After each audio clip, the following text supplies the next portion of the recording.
5واں انعامی مقابلے جات شہر گلبرگہ میں ہونے جا رہے ہیں. قبل اس کے کہ اس تعلق سے کچھ باتیں کی جائیں، مشاورت کی جائے، میں سب سے پہلے محترم مولانا قاری سید حسینی صاحب قبلہ سے گزارش کرتا ہوں کہ وہ قرأت کلام پاک سے آج کی اس محفل کا آغاز کریں. وَلَقَدْ كَتَبْنَا فِي الزَّبُورِ مِن بَعْدِ الذِّكْرِ أَنَّ الْأَرْضَ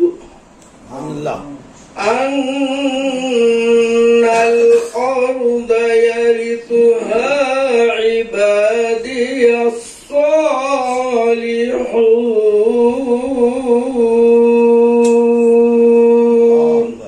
نسبت مصطفیٰ بھی بڑی چیز ہے،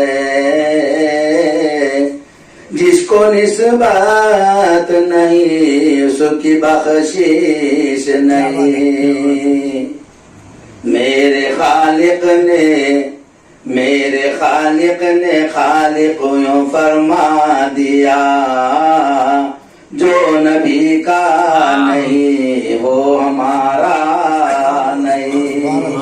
جس نے لا کر کلام الہی دیا، جس نے لا کر کلام الہی دیا، وہ محمد مدینے میں موجود ہے.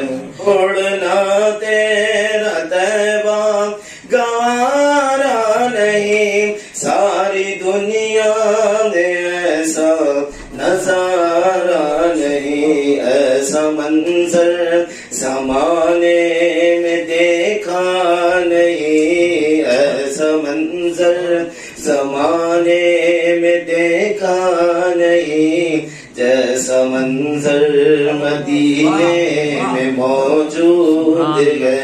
پچھلے سال جس طرح سے مقابلے اور اس سال بھی اسی طرح مقابلے کیے جائیں. آئندہ سال مقابلوں سے پہلے ایک بڑا مشاورتی اجلاس طلب کیا جائے، اور مشاورتی اجلاس کا مطلب یہ ہوتا ہے کہ اس میں صرف رائے دی جائے، تقاریر نہ کی جائے.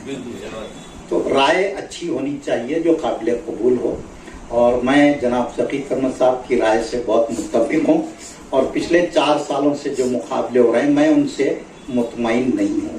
وہ اس لیے کہ ہم یہ مقابلے رکھنے کا مقصد یہ ہے کہ طلباء و طالبات کی صلاحیتوں کو اجاگر کرے، اس میں اضافہ کرے، لیکن ان کو وہاں موقع ہی نہیں ملتا. بھیڑ اتنی ہوتی ہے کہ لوگ ہم ججز کی بھی ایک انسانی فطرت ہے، اور اتنا بھیڑ ہجوم میں ہر آدمی تناؤ میں آ جاتا ہے، تو کسی طرح ان کو کس طرح آگے بڑھایا جائے یہ ماحول بنا ہوا رہتا ہے. تو اسی لیے میری رائے ایسی ہے کہ یہ جو مقابلے ہیں اس میں اور تعداد بڑھنے والی ہے، اور آپ کو اسٹیٹ سے بھی ڈیمانڈز آنے والے ہیں.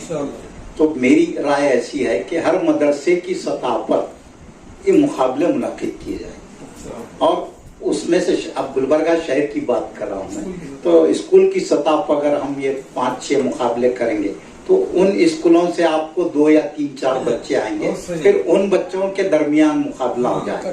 تو اسی طرح سٹی ہے، تعلقہ ہے، ضلع ہے، اور اسٹیٹ لیول تک بھی آپ جا سکتے ہیں. تو یہ صحیح انعامات بھی ہوں گے، اور صحیح جو باصلاحیت طلباء ہیں وہ ہم ان کو ابھار سکتے ہیں.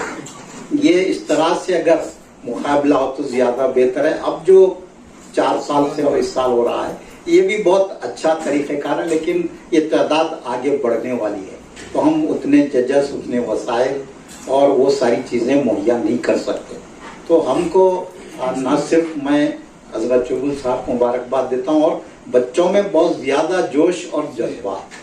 جب ہم طالب علم تھے تو ہم کو 2-3 منٹ نہیں دیے جاتے تھے، اب تعداد کی وجہ سے 2-3 منٹ دیے جا رہے.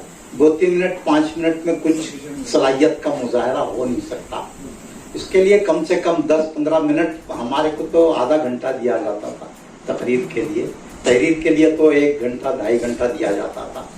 تو کم سے کم ہم اب نعت کا معاملہ ایسا ہے کہ کسی کو آپ روک نہیں سکتے، कुरान को भी आप रोक नहीं सकते, क्योंकि ये बेअदबी होगी। मौलाना ने बहुत सही बात कही कि बच्चे और सबसे अहम बात, बच्चे तैयारी के साथ आए हुए होते हैं। अगर हम उनको दरमियान में ही रोक दें तो मुकाबले का मकसद ही फौत हो जाता है। एक बच्चा अगर डिसअपॉइंट हो गया, मायूस हो गया, तो हमारा मुकाबला करने का कोई मतलब ही नहीं रहता। तो बच्चों का जो जज्बा सलाहियत को देखते हुए हम इसके लिए वक्त एक मुनज़्ज़म तरीके से करें। स्कूल की सतह पर अगर ये किया जाए, और हम सबको उस स्कूल में जाने की भी जरूरत नहीं है, स्कूल वाले ही कुछ अपने फैसले करके फर्स्ट सेकंड थर्ड निकाल सकते। वो बच्चे अगर यहाँ पर शहरी सतह पर, डिस्ट्रिक्ट तालुका सतह पर आए तो ये बहुत अच्छा मुकाबले हो सकते हैं। और बहुत ज्यादा दिलचस्पी है, और बहुत सारे स्कूल्स को हमारे पास टीम वर्क कम होने से, आज जितने लोग हैं और इसमें ज्यादा, और टीम वर्क कम होने से बहुत सी जगह फॉर्म्स नहीं पहुंच सके, किताबें नहीं पहुंच सके, लेकिन वो लोग चाह रहे हैं कि मुकाबले में आए। और ये बहुत, मैं समझता हूँ कि कर्नाटक में कहीं भी इस तरह का माहौल नहीं पाया जा रहा है, बहुत बड़ी कामयाबी है। तो इसको रियासती सतह पर ले जाने के लिए जरूरी है कि हम इसको एक मुनज़्ज़म तरीके से चलाएं। तो मैं आप तमाम हजरात को मुबारकबाद देता हूं कि आप लोगों की कोशिशों से अल्लाह इसको कबूल करे कि बहुत सारे बच्चों में तकरीर, तहरीर और नात क़िरात के मुकाबले में शिरकत करने का बहुत जोश और जज्बा है। बहुत सारे फोन कॉल्स आए हैं, उससे यहाँ तक के टीचर्स भी फोन करें। और क्विज के मामले में बहुत से लोगों का कहना था कि ये टीम का हो, क्योंकि ये तहरीरी क्विज है, ये ज़बानी क्विज नहीं हो रहा, तो वो भी एक होना चाहिए, उसमें टीम रखा जाना चाहिए। और हमेशा टीम प्राइज हुआ करके, किसी भी मुकाबले में जो होते हैं वो इंडिविजुअल बहुत कम इनामात रहते हैं, टीम की सतह पर इनामात होते हैं। अब पहले बरजस्ता तकरीर मुकाबले भी होते थे, आज बहुत सारे लोगों को मालूम भी नहीं है कि बरजस्ता क्या है। तो असल जो इंसान तालिब इल्म की सलाहियत को अगर पहचानना है तो बरजस्ता तहरीरी मुकाबला बहुत अहमियत रखता है। वो भी एक, अगर हम अगले साल इसको शामिल करें, इस साल तो 2 मुकाबले और ज्यादा हो गए हैं, तो सीरतुन नबी पर अगर हम बरजस्ता मुकाबला रखेंगे तकरीरी, तो ये बहुत अच्छे उसके नताए जा सकते हैं।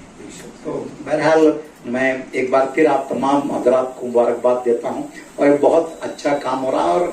और देखिए कि मेरा अपना ख्याल है, हो सकता है आप उससे मुत्तफिक ना हो, लेकिन जो बड़े बड़े इज्तिमात जलसे हो रहे हैं उनसे कोई नतीजा सामने नहीं आ रहा। असल काम जो हमको करना है नई नस्ल के लिए, यही काम है। स्कूल और कॉलेजेस की सतह पर मैं इसलिए कह रहा हूँ कि पूरे स्कूल के बच्चे वो तकरीरें सुनेंगे, नाच सुनेंगे, तो उन बच्चों में भी एक जज्बा पैदा हो।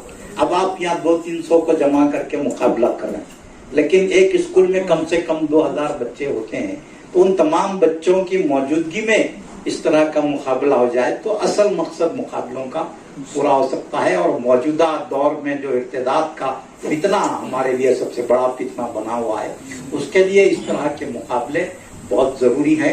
और दीनी माहौल स्कूलों में, कॉलेजेस में लाने के लिए भी इसके साथ काम करने की जरूरत है। मैं आप तमाम हजरात को एक बार मुबारकबाद देते हुए खासतौर पे डॉक्टर असगर चुलबुल साहब को मुबारकबाद देता हूँ कि उन्होंने, मुझे बड़ी खुशी होती है, मैं उनकी सियासी जिंदगी से मुतमईन या खुश नहीं था, लेकिन इधर 4-5 सालों से जो आप काम कर रहे हैं, आपसे काम ले रहा है, तो इसी तरह अल्लाह ताला आपसे दीन का काम ले। हम सब मिलकर आपके लिए दुआ करें कि दीन का काम इसी तरह आपसे हो। सियासत का चस्का आपको छूट चुका है, हमेशा के लिए छूट जाए तो बहुत ही अच्छी बात है। मैं चाहता हूं कि आप गुलबर्गा में, मैं हमेशा मेरी ये सोच है कि एक मिल्ली और इस्लामी क़यादत को गुलबर्गा से उभारा जाए। उसके लिए जरूरी है कि इस तरह का माहौल दीनी हो और इस तरह की सोच हो। और अब तो सियासत कोई माने नहीं रही, बहुत ही परागंदा हो चुकी है। तो आप आखिरत में जो आपको अल्लाह ताला अजर और ओहदा देने वाला है, उसके लिए इस काम को आप जारी रखिए। और ये आप सारे कर्नाटक के लिए एक मिसाल बनकर आए कि मिल्लत के नौजवानों के लिए, मिल्लत के तलबा और तालिबात के लिए किस तरह से काम किया जा सकता है, ऐसी मिसाल आप कायम करने जा रहे हैं। आपके साथ इतने सारे मिल्ली फिक्र, इस्लामी फिक्र रखने वाले उलमा इकराम हैं, तो ये बहुत बड़ी गनीमत है ایک زمانے میں میں دیکھتا تھا کہ قائد محترم قمر اسلام صاحب کے ساتھ علماء کی، دانشوروں کی، ادبا شورا کی ایک ٹیم ہوا کرتی تھی جو ملت کی فکر لے کر کام کرتے تھے. تو آج آپ کے ساتھ بھی ایسے لوگ جڑے ہوئے ہیں، تو آپ آگے بڑھتے رہیے، انشاءاللہ بہت اچھے نتائج ہمارے سامنے آئیں گے.